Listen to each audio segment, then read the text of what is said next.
هلو گایز، خیلی خوش اومدید به چنل خودتون دیلی انگلیش. مهدی خداوردی هستم و امروز توی این ویدیو قرار در مورد حال استمرار به انگلیسی کامل صحبت کنیم. اینکه اصلا چه زمانیه و کجاها باید ازش استفاده کنیم و توی مکالمات ما چه کاربردی داره. پس let's get started.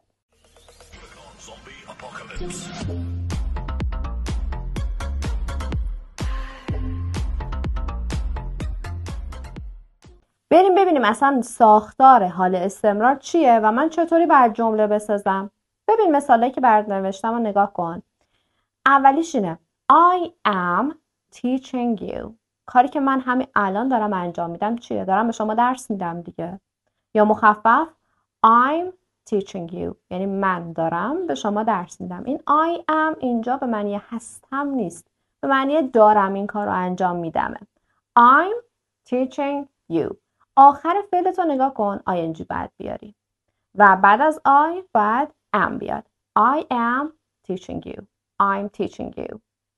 مثال بعد You are learning English. شما داری انگلیسی یاد میگیری. حالا شما یه نفری یا ممکنه چند نفر باشید. مخفف میکنم You're learning English. فعلم ing میگیره. فعلش learn بوده، من باید یه ing بهش بدم. پس این ساختار همیشه ثابته. وقتی فاعلمو میارم باید بعدش am, is, are افعال to be مقرر بدم. I'm teaching you. You're learning English. شما دارید انگلیسی یاد میگیری. و مثال بعدی We are یا مخففش میکنم We're cleaning. ما داریم تمیز میکنیم مثلا خونمونو. We're cleaning. حالا کجا رو تمیز میکنه؟ The house. We're cleaning the house nowadays. این روزا که دم عیده ما داریم خونه رو تمیز میکنیم. Nowadays یعنی این روزها. We're cleaning the house nowadays. Many students are studying online nowadays. Nowadays که خب گفتم میشه این روزها. این روزها بیشتر دانش آموزا دارن چیکار میکنن؟ آنلاین درس میخونن. study پس میشه درس خوندن.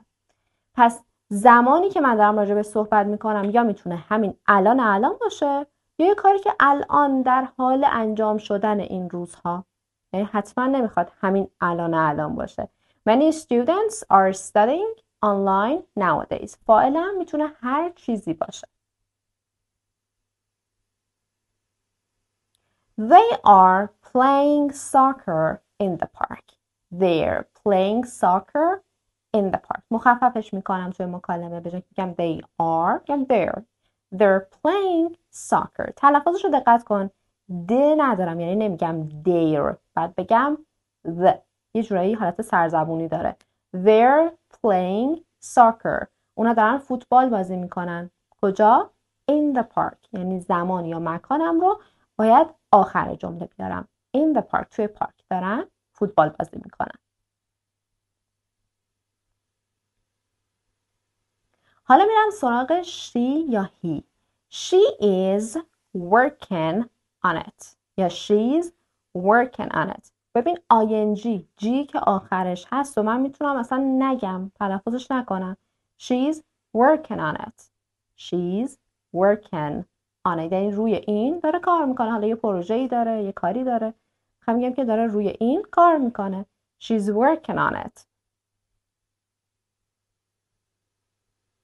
He's watching a movie right now. همین الان right now داره چیکار میکنه؟ داره یه فیلم میبینه.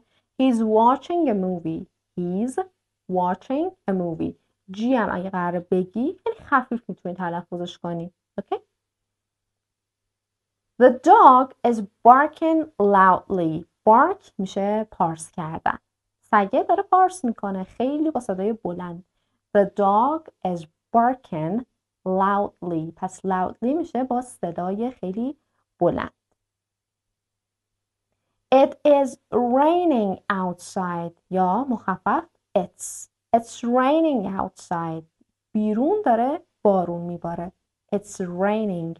It's raining. پس هر موقع داری راجع به آب و هوا هم صحبت میکنی، میخوای بگی داره بارون میاد، داره برف میاد یا داره باد میزنه، میتونی از it is اولش استفاده کنی به همین سادگی. It's raining outside. دقت کنید بچه ها، برای she, he, it و وقتی یک نفر هستش به جز I من باید is بیارم. اینا رو قبلا من توی ویدیوها بهتون آموزش داده بودم. اما وقتی دارم با I فاعلم رو میگم باید بگم I am. پس نمیتونم بگم I is یا I are. این کاملا اشتباهه. وقتی راجع به you، شما یا تو یک نفر دارم صحبت میکنم میگم you are. تو هستی یا شما چند نفر هستید. your مخففش. ما we are. they are. پس اینا هم باید حفظ کنی و یادت بمونه. حالا میخوام کاربردهای حال استمرار رو بهت بگم. کجاها دقیقاً باید ازش استفاده کنی. یکیش رو که متوجه شدی، همین الان مثل مثالی که برات زدم. من همین الان دارم به شما درس میدم و شما همین الان هم داری انگلیسی یاد میگیری. یکیش اینه I'm watching a video on YouTube right now. یعنی شما همین الان داری چیکار میکنی؟ یه ویدیو داری تو یوتیوب تماشا میکنی. watching پس معنی تماشا کردنه. I'm watching a video on YouTube. یوتیوب تلفظ صحیحش اینه بچه ها، پس یوتیوب نیستش. هر موقع شما تو تلگرام بودی، تو یوتیوب بودی، تو اینستا بودی، خب بعد از آن استفاده کنی. نمیتونی بگی این اینجا نکته مهمی هستش. on YouTube. right now هم به معنی همین الانه. همین الان دارم من یه ویدیو میبینم. پس یکی از کاربرداش اینه. کاربرد بعدیش چیه؟ وقتی شما یه کاری رو این روزها داری انجام میدی یا یه موقعیتیه که در حال انجام هستش. مثل این مثال They're staying in a hotel until their house is ready. یکم سریعتر They're staying in a hotel until their house is ready. اونا تا زمانی که خونشون حاضر بشه تو هتل میمونن. They're staying. اونا میمونن. They're staying in a hotel. یعنی یه کاری که الان این روزها در حال انجامه. They're staying in a hotel. تو هتل میمونن. تا کی؟ Until their house، خونه اونا get ready یا is ready، آماده بشه. یا وقتی که آینده نزدیک رو دارم میگم، مثلا امشب، این هفته We're meeting our friends tonight. امشب ما دوستامون رو میریم بیرون میبینیم. We are meeting our friends tonight. Our friends میشه دوستامون. meeting هم میشه همون دیدار. We're meeting our friends tonight. یا he's flying to Paris next week. آینده نزدیک دیگه، هفته آینده. Next week. He's flying to Paris. Flying یعنی پرواز. اون داره پرواز میکنه؟ نه. اون یعنی پرواز داره، با هواپیما داره میره. He's flying to Paris next week. حالا یک کاربرد دیگه هم که داره دقیقاً اینجاست. زمانی که من یک شرایطی رو میخوام راجع به صحبت کنم که در حال تغییره، مثل آب و هوا. The weather is getting colder. هوا داره سردتر میشه یا هوا داره گرمتر میشه. The weather، هوا، آب و هوا، is getting، داره میشه چی؟ سردتر. Colder. Cold میشه سرد. Colder هم میشه سردتر. Technology is improving every day. تکنولوژی میشه همون تکنولوژی، در حال پیشرفت روز به روز. is improving every day. هر روز در حال پیشرفت، پس یه تغییر رو داره به ما نشون میده. Technology is improving every day. پس توی این چند تا موقعیت یادت باشه خاصی راجبشون مکالمه کنی، از این ساختار باید استفاده کنی. بریم حالت منفی حال استمرار رو با هم یاد بگیریم. خیلی خیلی ساده است. قبلا هم یاد گرفتی. مثالای زیادی من قبلا تو ویدیوها زدم و راجع به حالت منفی بوده. الان هم دقیقا همونه. هیچ تغییر زیاد خاصی حاصل نشده. یه not قرار اضافه کنی بعد am is are، همین. این منفیش میکنه. I am میشه I'm not. You are میشه you're not. She is she isn't یا she is not. آفرین. He is میشه he is not. آفرین. خب ببین مثال رو. I'm not watching TV. من الان تلویزیون نمیبینم. الان دارم به شما درس میدم. I'm teaching. I'm not watching TV. یه not فقط اضافه شد. مثال بعد. They're not coming to the party. To the party.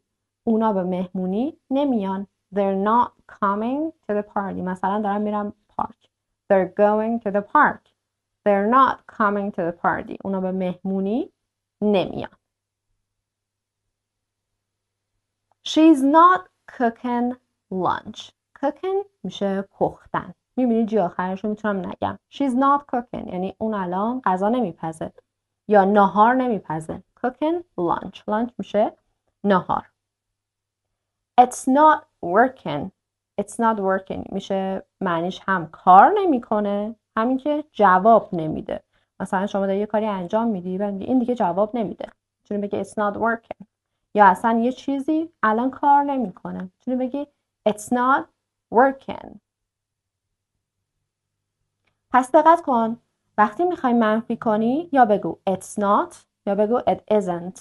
یعنی سعی کن تو جایی که میتونی مخفف کنی. She is not بگو she's not یا she isn't. تا جایی که میتونی مخفف استفاده کن. چطوری باید سوالی کنم همین ساختار رو؟ خیلی ساده.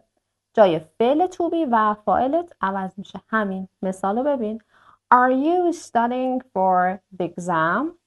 داری برای امتحان درس میخونی یا داری برای امتحان میخونی. You are studying for the exam بوده. حالا سوالش میخواد کنه جای فعل to be و با فاعل داره عوض میکنه. You are میشه are you. Are you studying? Are you studying for the exam? این for the exam حالا توضیح بیشترشه. میتونه سوالش این باشه. Are you studying? داری درس میخونی؟ جواب میده Yes I am. No I'm not. توی ویدیوهای قبلی اینا رو کامل یاد گرفتی. جواب کوتاهه. Yes I am. Yes I'm studying. No I'm not studying. یا مثلا No I'm working. نه درس نمیخونم دارم کار میکنم. No I'm playing. وقتی میخوای کامل جواب بدی. یه مثال دیگه با she. Is she working late today? Late. ببین تیا رو توی امریکایی خیلی خفیف تلفظ میکنم. صدای د میده. Is she ببین is she میشه is she. Is she working late today? امروز تا دیر وقت کار میکنه. Late یعنی دیر یا دیر وقت. Is she working late today? جواب میده yes she is. بله. No she's not. اینا جوابای کوتاه. حالا شما میتونی کاملش هم جواب بدی. No she's not working late today. She's working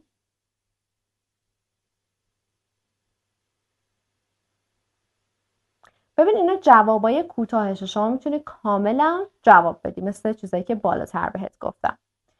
What are you doing right now? What are you doing right now? What you doing right now? همش درسته.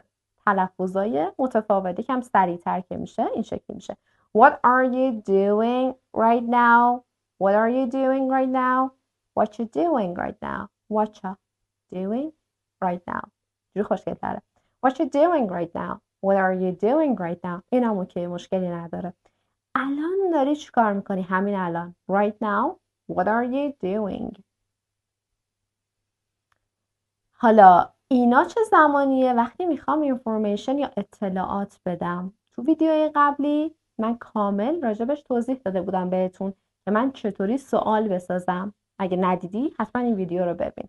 What are you doing right now? الان داری چی کار میکنی؟ یه what اول جملت بیاد کافیه. کلا جوابی که باید بدی به این سوال یه جواب اینفورمیشنی یعنی توضیحات باید بدی توی این سوال. نباید بگی بله یا خیر. یا where's he going? Where's he going? کجا داره میره؟ مثلا جواب میدم he's going. جای فعل و فاعل عوض میشد دیگه. He's going out. داره میره بیرون. What are you doing right now? من دارم چیکار میکنم؟ شما داری چیکار میکنی؟ I'm teaching. دارم درس میدم. یا شما هر کاری دیگه که انجام میدی رو الان میتونی بگی. Who's coming? Coming جیشو میتونی نگی. Who's coming? کی داره میاد؟ Who یعنی چه کسی. Who is coming؟ چه کسی در حال اومدن. چه کسی داره میاد.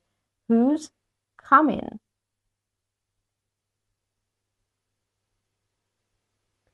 خب پس دقت کن یادت باشه وقتی داری راجع به سوالها جمله میسازی یه سری سوالا هستن که جوابشون yes or no، یه سری هم هستن که جوابش توضیح داره. میریم سراغ قسمت بعدی. یه سری افعال هستن بچه‌ها که اصلا من نمیتونم بهشون ING بدم تو این جور مواقع. وقتی با این ساختار دارم استفاده میکنم اصلا نمیتونم بهشون ING بدم، اشتباه میشه. مثل love به معنی عاشق بودن یا دوست داشتن. میخوام بگم که من اینو خیلی دوست دارم، میگم I love it. نمیتونم بگم I am loving it، میگم I love it. یه چیزیه که احساسات منه دیگه، همیشگی هستش. I love it. پس مرتبط با همین الان ممکنه نباشه. like همون به معنی خوشم اومدن یا دوست داشتن یه چیزیه. I like it خوشم میاد ازش یا دوستش دارم. hate تنفر، ببین همش احساسه. I hate it متنفرم ازش. know به معنی دونستن. I know it میدونم یا بلدم. believe I believe it باور دارم. تو این قسمت هم چند تا مثال برات نوشتم، ازت میخوام کامل جوابش رو توی کامنت برام بنویسی که خودم رفع اشکالت کنم اگر اشتباه نوشته بودی. اولین مثال She read a book right now. شکل درست فعل میخوام برام بنویسی. مثال بعد What you do tonight. فعل do رو باید شکل صحیحش رو بنویسی. مثال بعدی They not watch TV. حالت منفیشو ازت میخوام. همه رو میخوام با همین ساختار جواب بدی. هر چقدر این ویدیو برات مفید بود و دوستش داشتی حتما لایک کن و چنلم هم اگه نداری سابسکرایب کن تا ویدیوهای قبلی و ویدیوهای بعدی رو از دست ندی، چون هر ویدیو پر از نکته های مهم مکالمه‌ای هستش. تا ویدیوی بعدی take care.